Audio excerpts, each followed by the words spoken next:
Kalena dhamma sawanang etamang kalamutamang. Part 14. Khotbah tentang Sallekha Sutta. Judul asal A Discourse on the Sallekha Sutta oleh Mahasi Sayadaw. Penerjemah bahasa Inggris U. Aye Maung. Penyunting bahasa Inggris Biku Pesala.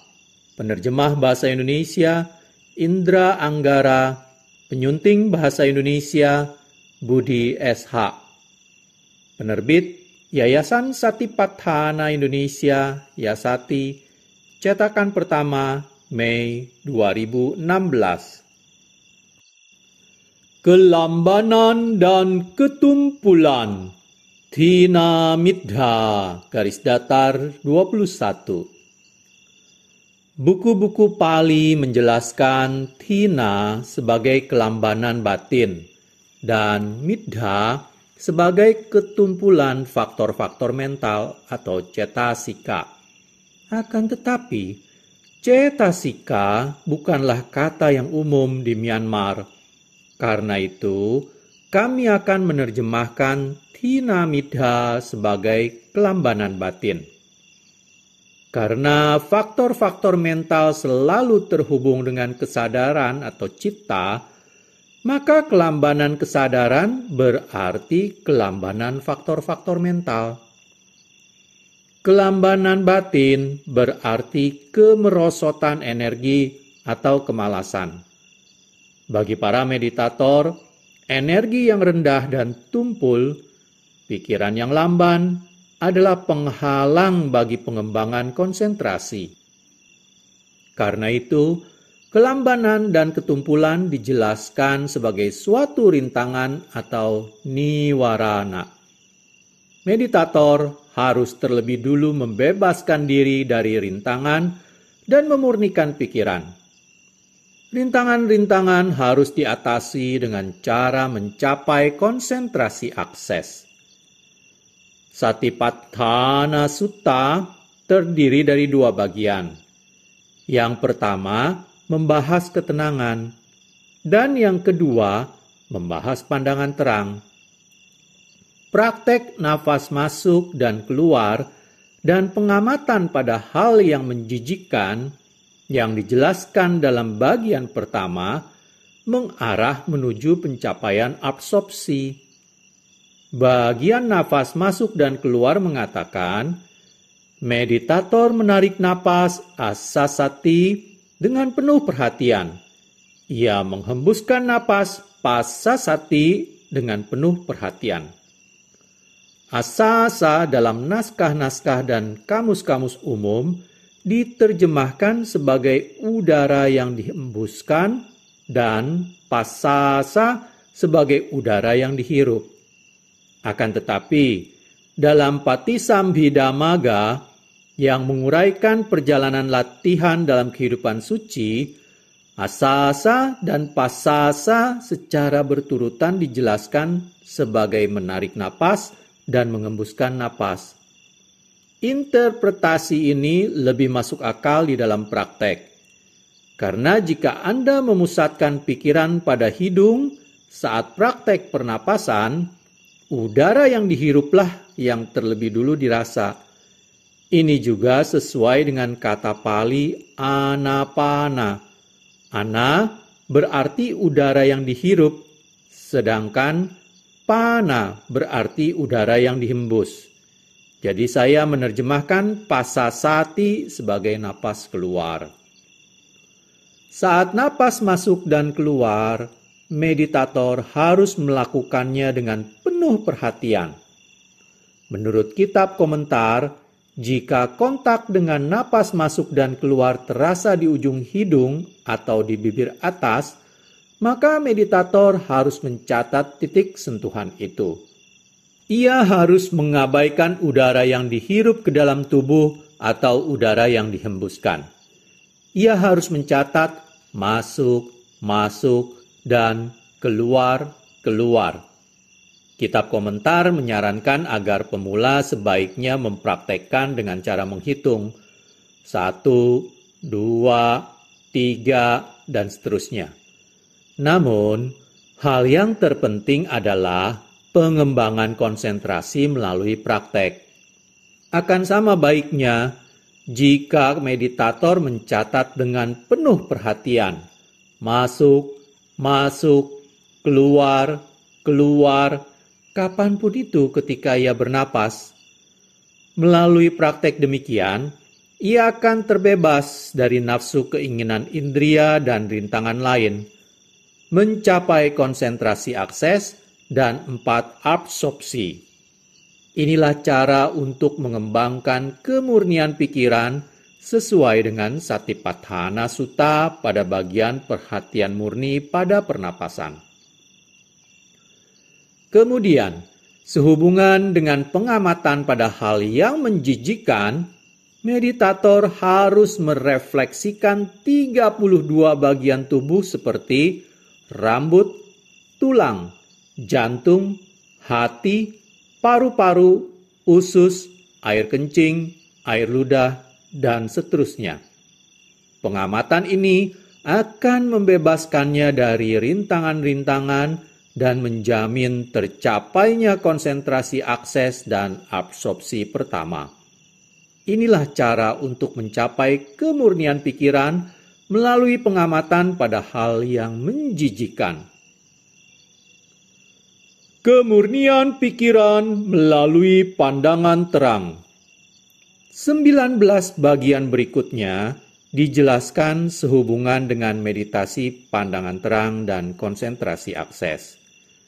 Meditator mencatat bahwa ia berjalan ketika ia berjalan, bahwa ia berdiri ketika ia berdiri, bahwa ia mengangkat kakinya ketika ia mengangkat kakinya, dan seterusnya. Singkatnya, ia mengamati dan mencatat segala jenis gerakan tubuh.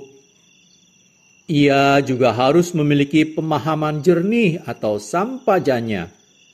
Ia harus memiliki pemahaman jernih saat melihat ke depan, melihat ke samping, saat menekuk atau meregangkan tangan atau kaki, saat memegang jubah atau mangkuk, saat makan, dan bahkan ketika buang air kecil dan buang air besar. Ketika berjalan, berdiri, duduk, jatuh tertidur, terjaga, berbicara, atau berdiam diri, ia harus melakukan hal-hal ini dengan sadar. Singkatnya, setiap aktivitas tubuh harus di bawah kendali kesadaran. Tidak ada aktivitas tubuh yang tidak dicatat atau tidak dijadikan objek bagi kesadaran kita. Kita juga harus mencatat dan menyadari unsur udara atau unsur kekakuan dan gerakan yang terjadi pada kembang dan kempisnya perut. Meditator juga harus mengamati 3 jenis perasaan. Perasaan menyenangkan, perasaan tidak menyenangkan, dan perasaan netral. Ini dapat diperluas menjadi 9 jenis perasaan. Meditator harus mengetahui dan mencatat semua perasaan ini.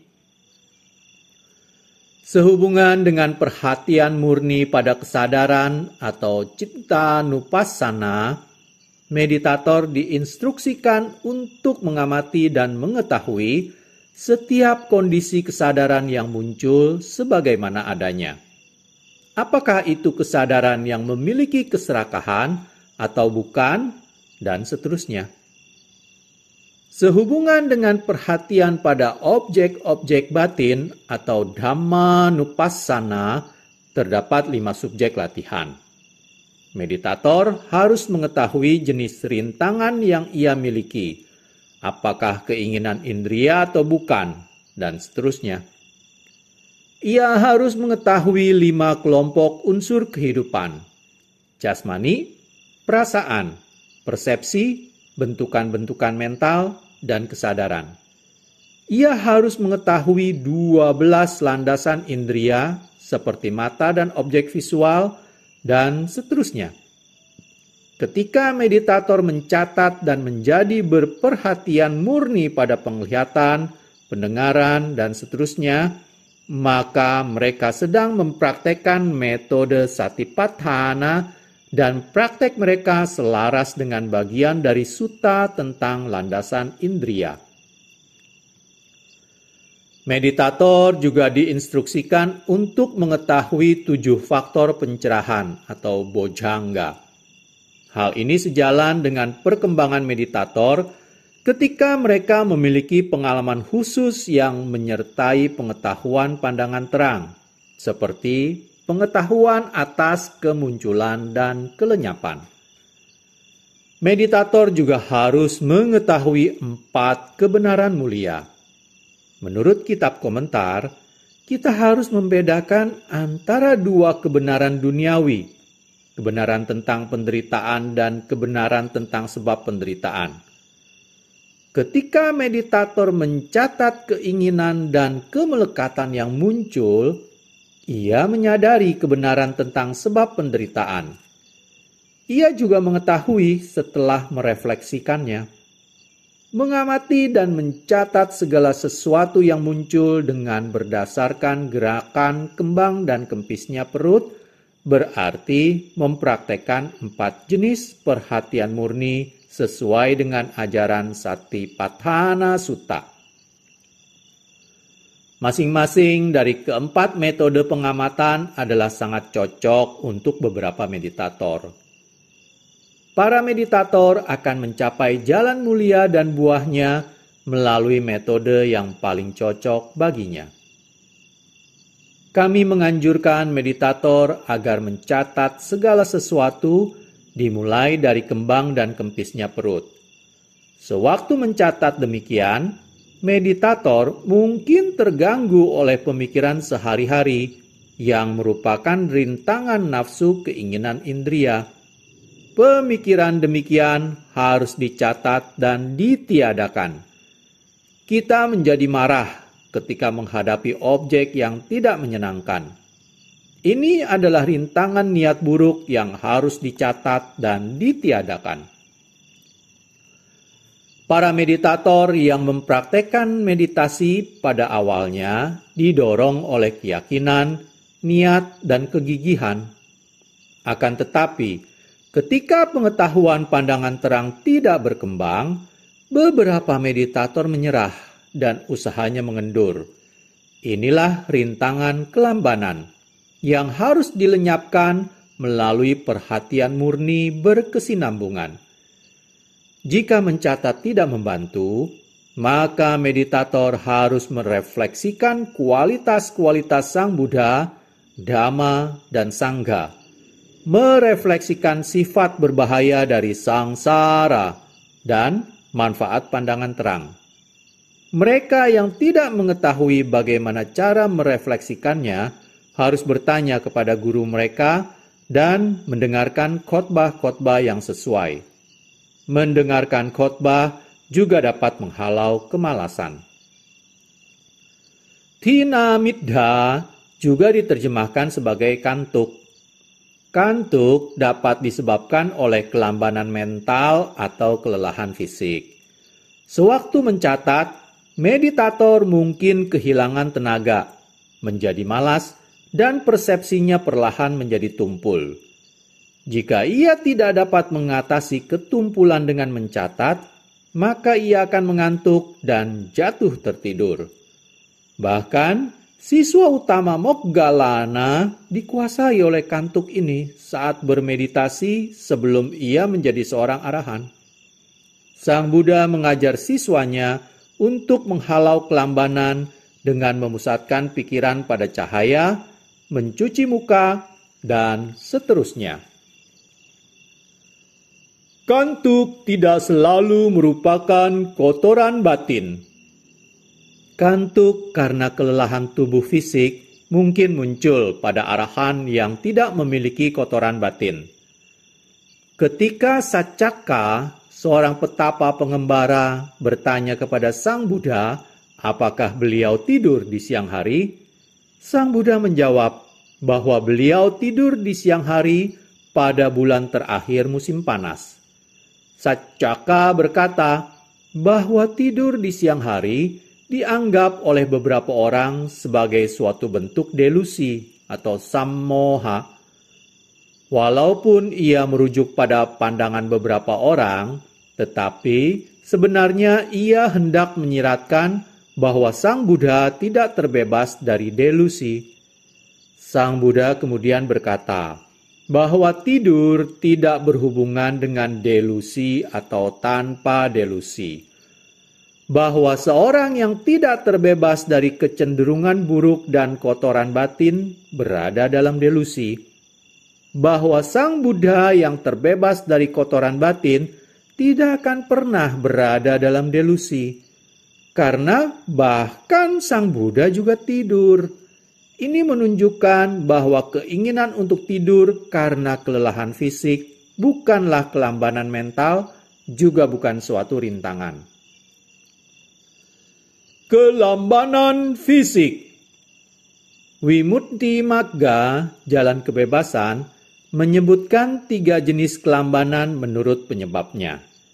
Faktor-faktor psikologis, cuaca panas, dan makan berlebihan. Dikatakan bahwa hanya kelambanan yang berhubungan dengan psikologi seseorang yang merupakan rintangan atau kotoran batin. Jenis kelambanan lainnya tidak dapat disebut rintangan karena bahkan para arahan tidak terbebas darinya. Pandangan ini dibantah dalam Visuddhimagga dan kitab komentar atas Atthasalini. Akan tetapi, kelambanan fisik karena cuaca dan makanan juga disebutkan dalam Milinda Panya, Perdebatan Raja Milinda, dan Peta Kopadesa. Demikianlah teori kelambanan fisik diajukan oleh 3 buku India kuno dan ditolak oleh kitab komentar Sinhala. Oleh karena itu, kita harus mengasumsikan bahwa kelambanan karena alasan fisik diterima oleh para biku India. Teori ini masuk akal karena dikatakan bahwa Sang Buddha tidur di siang hari ketika cuaca sangat panas. Demikianlah, kata thinamidha terbatas pada kemalasan, kantuk, atau kelesuan yang menyerang kita saat melakukan perbuatan baik atau saat praktek meditasi. Merupakan thinamidha jika itu adalah kemalasan yang menghalangi kita dalam mendengarkan khotbah atau bermeditasi pada sifat-sifat Sang Buddha. Ketumpulan dan kelambanan demikian setelah direnungkan harus dihalau. Secara khusus, kemalasan, tidak bertenaga, atau kantuk sewaktu Anda mencatat objek-objek indria dalam meditasi berarti ketumpulan dan kelambanan. Ini harus dicatat dan dihalau. Selaras dengan ajaran Sang Buddha dalam Sallekha Sutta, meditator harus menegaskan tekadnya untuk mengatasi ketumpulan dan kelambanan. Ia harus mencatat dengan waspada dan memusatkan perhatiannya pada kontak antara kesadaran dan objek yang dicatat. Dengan cara ini, tidak lama kemudian, ia akan mencapai konsentrasi.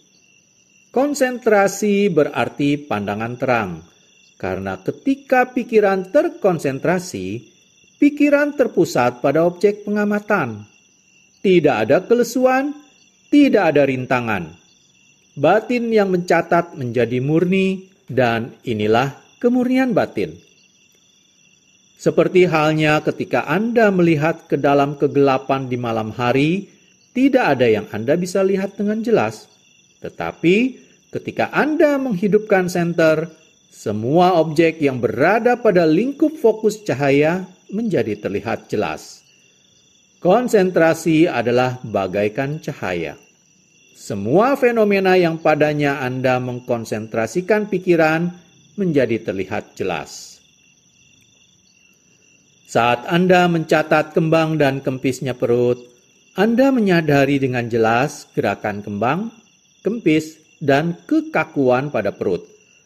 Hal sama berlaku pada menekuk, meregang, dan mengangkat bagian-bagian tubuh Anda. meditator mengetahui kekakuan dan gerakan dengan jelas. Setiap unit kesadaran yang mencatat juga jelas teramati, seolah-olah bergerak ke arah objek pengamatan. Demikianlah, pandangan terang timbul atas pembedaan batin dan jasmani, dan kemunculan berpasangannya antara batin yang mengetahui dan jasmani yang diketahui. Saya akan menjelaskan lebih lanjut tentang hubungan antara konsentrasi dan pandangan terang nanti.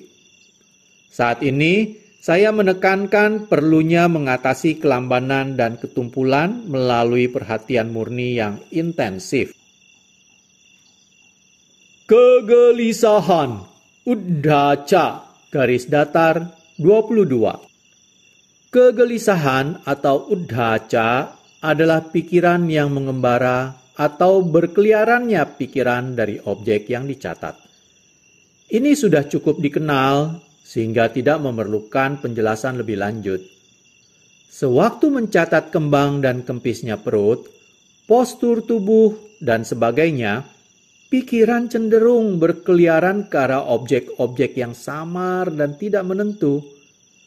Objek-objek pikiran ini jelas bukan objek dari nafsu keinginan, kegusaran, atau keraguan-raguan. Kadang-kadang, pikiran itu tergelincir, terlepas dari segala perhatian khusus yang diarahkan pada objek. Ada kalanya pikiran berkeliaran antara pencatatan ini dan itu, menjadi kacau dan gelisah. Kegelisahan ini disebabkan oleh gairah yang berlebihan. Meditator harus rileks, santai, dan mencatat dengan lebih mantap. Lebih sering terjadi kegelisahan yang disebabkan lemahnya konsentrasi. Untuk menghindarinya, meditator harus secara khusus berusaha memusatkan pikiran pada objek pengamatan.